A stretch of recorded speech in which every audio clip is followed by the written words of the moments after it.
2026 5:40 मी श्री अमोल येडगे जे आयुक्त म्हणून रुजू झालेले आहेत, मी त्यांना छत्रपती संभाजीनगर महानगरपालिकाचं आयुक्त म्हणून माझे पदभार सोडून अमोल येडगेला मी हा पदभार दिलेला आहे.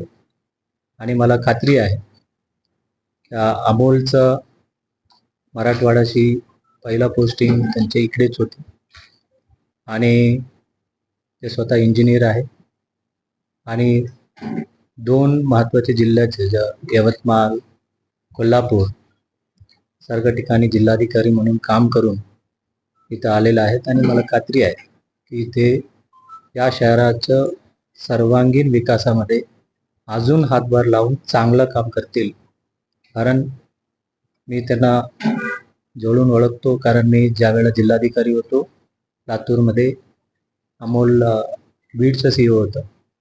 कारण बीड अत्यंत अवघड जिल्हा असताना सुद्धा खूप अत्यंत चांगल्यापणाने त्या ठिकाणी काम केलं आणि मी शासनाचा मनापासून आभार व्यक्त करतो. 2 वर्ष 11 महिने 1 दिवस मी आयुक्त म्हणून ह्या कारभार पाहिला, त्यासाठी मी शासनाचा मनापासून धन्यवाद प्रकट करतो. Thank you very much.